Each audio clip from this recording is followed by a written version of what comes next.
नमस्कार दोस्तों, स्वागत है आपका हमारे channel education for all next step to knowledge में। आशा है आप हमारे चैनल से जुड़ गए होंगे। यदि नहीं जुड़े हैं तो शीघ्र अतिशीघ्र हमारे चैनल को सब्सक्राइब कर लीजिए, वीडियो को लाइक और शेयर किया कीजिए। दोस्तों, आज है दिनांक 22 मई 2020। आज जितने भी आवश्यक करंट अफेयर से क्वेश्चन हो सकते हैं वो आपके सामने लेकर हम उपस्थित हैं। अगर आप हमारे चैनल से नहीं जुड़े तो पुनः आपसे कहूँगा कि जल्दी से जुड़ जाइए। ठीक है दोस्तों, चलिए आज का वीडियो हम स्टार्ट करते हैं। पहला क्वेश्चन कंप्यूटर ही लगाएं। किस अमेरिकी विश्वविद्यालय के खगोलविद ने जीवन की खोज में सहायक एक्सोप्लैनेट क्लाइमेट डिकोडर विकसित किया है? आइए जानते हैं किसने किया है ये। दोस्तों, कॉर्नेल विश्वविद्यालय ने ये किया है। अमेरिका का एक कॉर्नेल विश्वविद्यालय है, उसने इस डिकोडर की खोज की है। ठीक है दोस्तों, चलिए अगले प्रश्न की तरफ बढ़ते हैं। 22 मई को विश्व भर में कौन सा दिवस मनाया जाता है? तो आइए देख लेते हैं कौन सा दिवस मनाया जाता है। दोस्तों, विश्व जैव विविधता दिवस। ठीक है दोस्तों, यानी वर्ल्ड बायो डायवर्सिटी डे। चलिए अगले प्रश्न की तरफ बढ़ते हैं। केंद्रीय गृह मंत्रालय ने जेवर एयरपोर्ट को विकसित करने के लिए किस देश की ज्यूरिख एयरपोर्ट इंटरनेशनल एजी को सुरक्षा मंजूरी दी है? आइए देखते हैं।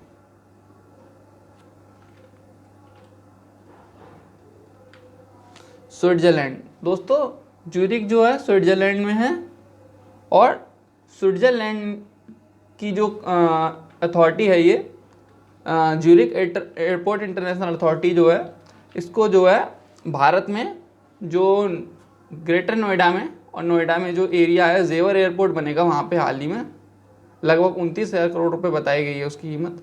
तो वहाँ पे जो है इस कंपनी को, माफ़ कीजिएगा, इस एजेंसी को भेजा गया है। ठीक है दोस्तों, चलिए अगले प्रश्न की तरफ बढ़ते हैं। मेक इन इंडिया को बढ़ावा देने के लिए कितनी वस्तुओं की खरीद को मंजूरी प्रदान की गई है? आइए देख लेते हैं। दोस्तों, 26 वस्तुओं को। लगभग 127 वस्तुएं पहले से ही सूचित हैं, अधिसूचित इस विषय में, और अब बढ़ाकर 26 और कर दी गई हैं। ये मेक इन इंडिया के तहत ही किया जा रहा है। और दोस्तों, ये वस्तुएं सब एमएसएमई में यानी भारत द्वारा स्वयं निर्मित होंगी। चलिए आगे बढ़ते हैं अगले प्रश्न की तरफ। हाल ही में फ्लिपकार्ट ने ग्राहकों को डिजिटल मोटर बीमा पॉलिसी के लिए किस कंपनी के साथ समझौता किया है? बजाज एयरलाइंस। ठीक है दोस्तों, चलिए अगले प्रश्न की तरफ बढ़ते हैं। ये एक फाइनेंस कंपनी है, वैसे बता दूं आपको, बजाज एयरलाइंस। चलिए आगे बढ़ते हैं। Finance insurance. विश्व बैंक समूह के प्रमुख अर्थशास्त्री किसे बनाया गया है? आइए देखते हैं। Carmen Reinhart. ठीक है दोस्तों, कार्मेन रेनहार्ट को बनाया गया है। अब अगले प्रश्न की तरफ बढ़ते हैं। हाल ही में सुकून कोविड-19 बीट द स्ट्रेस कार्यक्रम किस राज्य में शुरू किया गया है? आइए देखते हैं। जम्मू कश्मीर, जो कि एक यूटी यानी यूनियन टेरिटरी है। तो यहाँ पे कोविड-19 से जो लोग पीड़ित है, मानसिक रूप से दिक्कत है, हो गई है, या फिर इस बीमारी को लेके उनको राहत देने के लिए ही इस प्रोग्राम की शुरुआत की गई है, कोविड-19 बीट द स्ट्रेस। चलिए अगले प्रश्न की तरफ बढ़ते हैं। किस राज्य ने दीदी वाहन सेवा शुरुआत की है? आइए देख लेते हैं। दोस्तों, मध्य प्रदेश ने। ये वाहनों की सुरक्षा के लिए ही है बनाई गई है, एक सर्विस है। ठीक है दोस्तों, अगले प्रश्न की तरफ हम बढ़ते हैं। किस मंत्रालय ने उड़ीसा के कोणार्क में संपूर्ण सौरीकरण, ये प्रश्न लिखने से रह गया है, माफ कीजिएगा, संपूर्ण सौरीकरण की घोषणा की है? आइए देखते हैं। तो नवीन एवं नवीकरणीय ऊर्जा मंत्रालय जो है, new and renewable energy department, या कह सकते हैं मिनिस्ट्री। ठीक है दोस्तों, तो इन्होंने जो है संपूर्ण जो है नगर जो है कोणार्क, वहाँ पे सूर्य मंदिर भी है, तो वहाँ पे संपूर्ण सौरीकरण यानी सोलराइजेशन को किए यानी घोषणा की है। चलिए अगले प्रश्न की तरफ बढ़ते हैं। हाल ही में माफ कीजिएगा, आतंकवादी विरोधी दिवस कब मनाया गया है? आइए देखते हैं कब मनाया गया है। दोस्तों 21 मई को। कब मनाया गया? 21 मई को। आइए अगले प्रश्न की तरफ बढ़ते हैं। यूनिसेफ ने किस भारतीय कंपनी के सहयोग से अफ्रीकी क्षेत्र में ई लर्निंग एवं मोबाइल कैश ट्रांसफर की सुविधा प्रदान की है? देखते हैं दोस्तों। भारतीय एयरटेल अफ्रीका, जो भारतीय एयरटेल है, भारत की कंपनी है, न्यू दिल्ली में हेडक्वार्टर है। इसने अफ्रीकी महाद्वीप में भी क्या कहते हैं, इस प्रकार की ई लर्निंग की और मोबाइल कैश ट्रांसफर की सुविधा देने की घोषणा की है। ठीक है दोस्तों, चलिए अगले प्रश्न की तरफ बढ़ते हैं। World Day for Cultural Diversity for Dialogue and Development कब मनाया जाता है? तो आइए देखते हैं कब मनाया जाता है दोस्तों, 21 मई को। ठीक है, अब अगले प्रश्न की तरफ बढ़ेंगे। हाल ही में छत्तीसगढ़ में ग्रामीण क्षेत्र में किसानों के लिए किस योजना की शुरुआत की गई है? तो आइए देखते हैं, राजीव गांधी किसान न्याय योजना। दोस्तों 4 किस्तों में इसकी की जाएगी, भुगतान किया जाएगा किसानों को, ग्रामीण किसानों को, और फिलहाल पहली किस्त इसको 21 मई को दी गई है। ठीक है दोस्तों, चलिए अगले प्रश्न की तरफ बढ़ते हैं।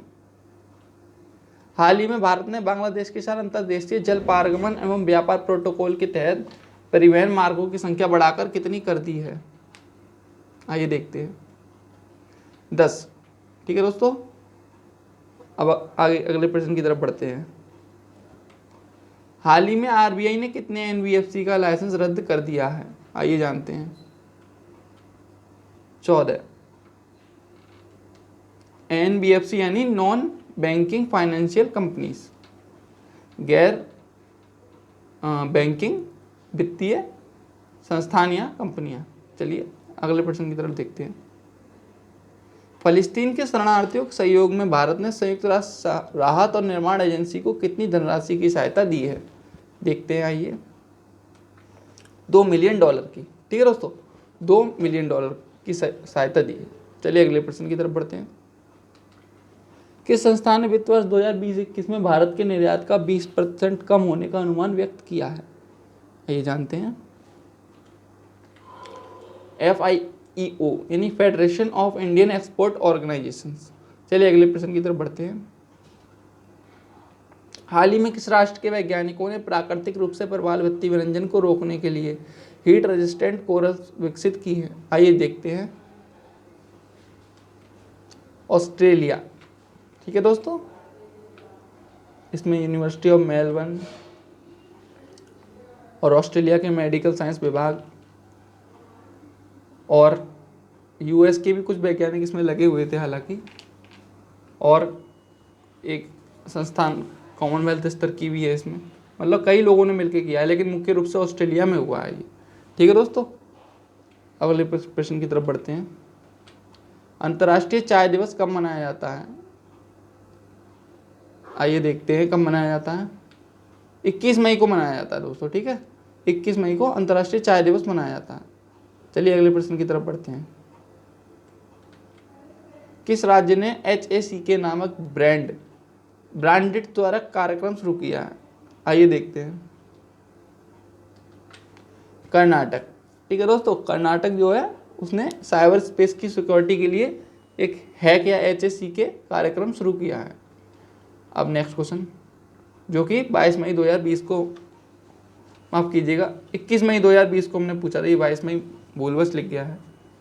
तो इंडियन स्टील एसोसिएशन के नए प्रेसिडेंट 2 वर्ष के लिए किसे नियुक्त किया गया था? तो इसका सही उत्तर है दोस्तों बी, दिलीप ओमेन। किसने सही उत्तर दिया कमेंट बॉक्स में जरूर बताइएगा। चलिए आज का प्रश्न देख लेते हैं हम 23 मई 2020 का। दोस्तों 23 मई 2020 का क्वेश्चन है, डिब्रू सेखोवा पार्क जिसने हाल ही में पर्यावरण मंत्रालय द्वारा ऑल इंडिया लिमिटेड को परीक्षण की अनुमति मिल गई है, तो ये पार्क किस राज्य में है? दोस्तों ए असम, बी मणिपुर, सी पश्चिम बंगाल, डी इनमें से कोई नहीं। कमेंट बॉक्स में वीडियो को जरूर बताइएगा कि इस प्रश्न का सही उत्तर आप क्या समझते हैं और क्या देते हैं। और वीडियो देखने के लिए बहुत बहुत धन्यवाद। साथ ही आपसे दोस्तों एक बात और कहूँगा कि जो वीडियो के कमेंट बॉक्स में थोड़ी देर में अपलोड कर दी जाएगी जो PDF, उसको आप हल किया कीजिए इस वीडियो को देखने के बाद। यदि आप लोग चाहेंगे तो हम उस PDF की जो आंसर कीज भी हैं वो भी अगले दिन हम प्रोवाइड करा दिया करेंगे। आप हमें कमेंट बॉक्स में ज़रूर बताइए, अगर ऐसी आप लोगों की चाहत है कमेंट बॉक्स में बताया कीजिए। हम वीडियो में सुधार करते रहेंगे जो आपके लिए लाभदायक होगा, एग्ज़ाम के रिलेटेड लाभदायक होगा। ठीक है दोस्तों, अब एक और गुजारिश है कि चैनल को सब्सक्राइब कर दीजिए और नोटिफिकेशन आइकन को क्लिक कर दिया कीजिए यदि चैनल से नए आए हैं तो, और वीडियो को लाइक शेयर जरूर किया कीजिए। आप देख रहे थे एजुकेशन फॉर ऑल चैनल। बहुत बहुत धन्यवाद।